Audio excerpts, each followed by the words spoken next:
ಇತ್ತೀಚಿನ ದಿನಗಳಲ್ಲಿ ಈ ಪ್ರಪಂಚಕ್ಕೆ ಏನಾಗಿದೆಯೋ ಎಲ್ಲೆಡೆ ನೋಡಿದರೂ ಏನಾದರೊಂದು ಸಂಚಲನಾತ್ಮಕ ಸುದ್ದಿ ಕೇಳುತ್ತಲೇ ಇದೆ. ಆದರೆ ಇವತ್ತು ಬಂದ ಸುದ್ದಿ ಸಾಮಾನ್ಯ ಸಂಚಲನವಲ್ಲ. ಇದು ರಾಜಕೀಯ ಭೂಕಂಪ. ಮೊತ್ತ ಪ್ರಪಂಚದ ರಾಜಕೀಯಗಳನ್ನೇ ತಲೆಕೆಳಗು ಮಾಡಿದೆ. ಪ್ರಪಂಚವೇ ಒಮ್ಮೆಲೆ ಉಳುಕಿ ಬಿದ್ದಿದೆ. ಕೇವಲ 48 ಗಂಟೆಗಳಲ್ಲಿ, ಅಂದರೆ 2 ದಿನಗಳಲ್ಲಿ ಭಾರತ ಹಾಕಿದ ಒಂದು ಎತ್ತಿಗೆ ಅಮೆರಿಕ, ಪಾಕಿಸ್ತಾನ, ಚೀನಾಗಳಿಗೆ ಮೈಂಡ್ ಬ್ಲಾಕ್ ಆಗಿ ಹೋಯ್ತು. ಅವರ ಪ್ರಾಣಗಳು ಗಂಟಲಿಗೆ ಬಂದಂತಾಯ್ತು. ಏನಂತೇನೋ ಅಫ್ಘಾನಿಸ್ತಾನದ ಅತ್ಯಂತ ಅಪಾಯಕಾರಿ ಬಾಗ್ರಾಮ್ ಏರ್ ಬೇಸ್ನಲ್ಲಿ ನಮ್ಮ ತ್ರಿವರ್ಣ ಪತಾಕ, ನಮ್ಮ ಭಾರತದ ಧ್ವಜ ಹಾರಾಡುತ್ತಿದೆ ಅಂತ ರಿಪೋರ್ಟ್ಗಳು ಬರುತ್ತಿವೆ. ಇದನ್ನು ಕೇಳುತ್ತಲೇ ಗೂಸ್ ಬಾಂಬ್ಸ್ ಬರುತ್ತಿವೆಯಲ್ಲವೇ? ಇದು 20ನೇ ಶತಮಾನದಲ್ಲಿ ನಮ್ಮ ದೇಶ ಸಾಧಿಸಿದ ಅತಿ ದೊಡ್ಡ ಸೈನಿಕ ವಿಜಯ ಅಂತ ಬಲವಾಗಿ ಹೇಳಬಹುದು. ಏಕೆಂದರೆ ತಿಳಿದಿದೆಯಲ್ಲವೇ, ಈ ಬಾಗ್ರಾಮ್ ಏರ್ ಬೇಸ್ ಇದೆ ನೋಡಿ, ಇದು ಯಾವುದೋ ಸಣ್ಣಪುಟ್ಟ ಏರ್ಪೋರ್ಟ್ ಅಲ್ಲ. ಇದು ಒಂದು ಸಣ್ಣ ನಗರವೇ.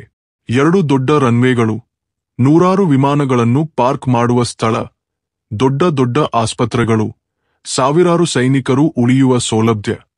ಇಂತಹ ಬೇಸ್ ಅನ್ನು ಅಮೆರಿಕ 2 ದಶಕಗಳ ಕಾಲ, ಅಂದರೆ 20 ವರ್ಷಗಳ ಕಾಲ ತನ್ನ ಅತಿ ದೊಡ್ಡ ಸೈನಿಕ ಅಡ್ಡಾವಾಗಿ ಬಳಸಿತು. ಮೊತ್ತ ಏಷ್ಯಾ, ರಷ್ಯಾ, ಚೀನಾವನ್ನು ಇಲ್ಲಿಂದಲೇ ನಿಯಂತ್ರಿಸುತ್ತಿತ್ತು.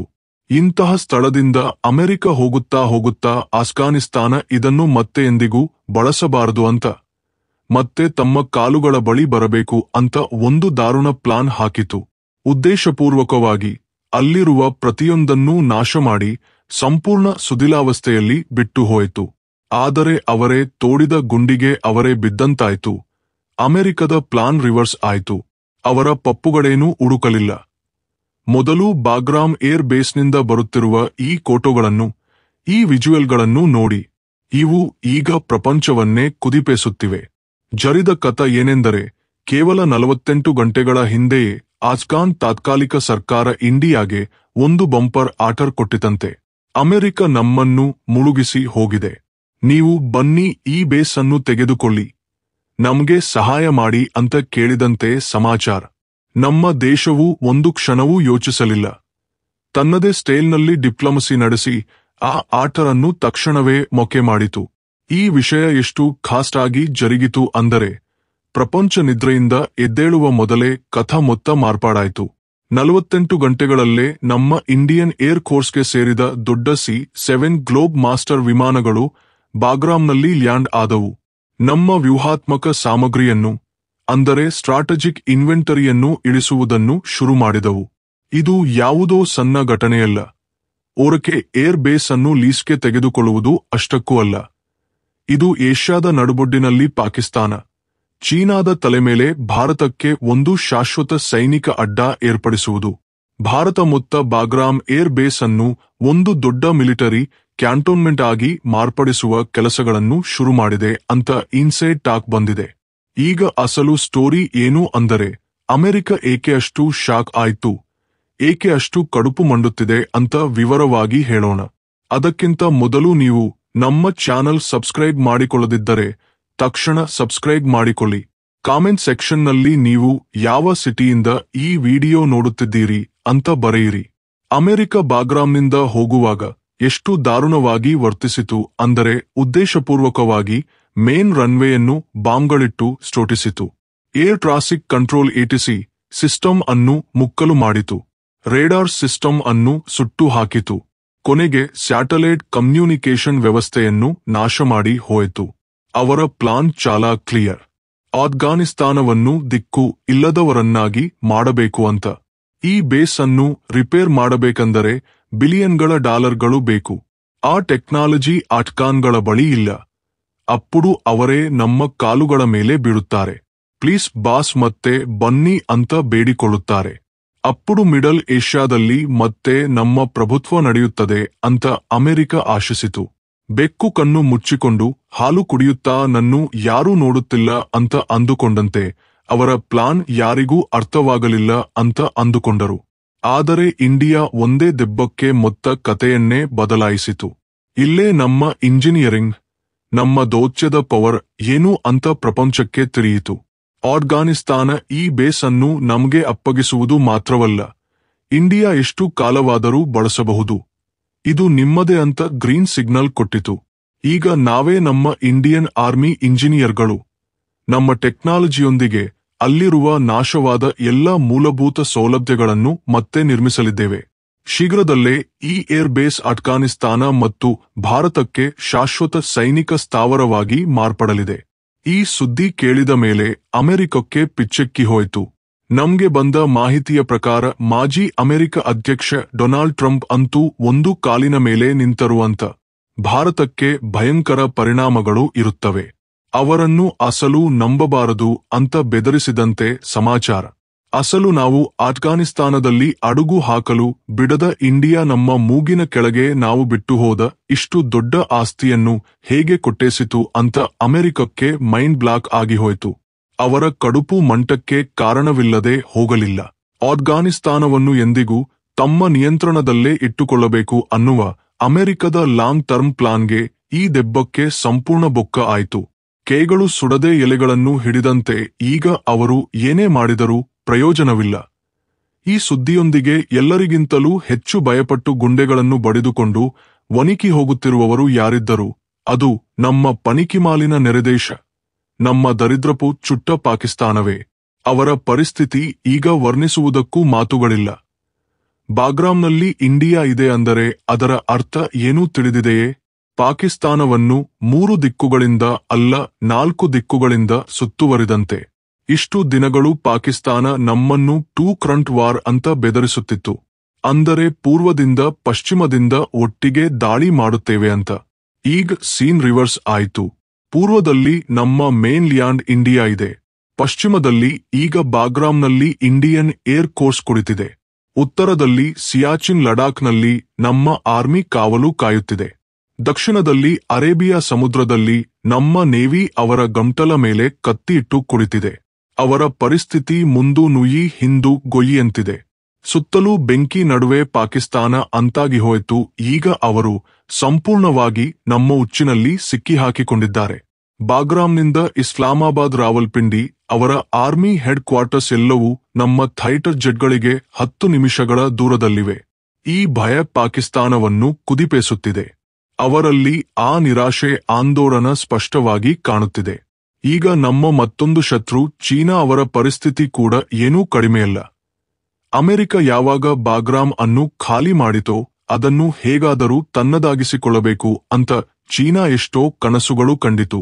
ಪಾಕಿಸ್ತಾನಕ್ಕೆ ಡಬ್ಬಿನ ಆಸೆ ತೋರಿಸಿ ತಾಲಿಬಾನ್ಗಳೊಂದಿಗೆ ಡೀಲ್ಗಳು ಕುದುರಿಸಿಕೊಳ್ಳಬೇಕು ಅಂತ ಬಹಳ ಪ್ರಯತ್ನ ಮಾಡಿತು.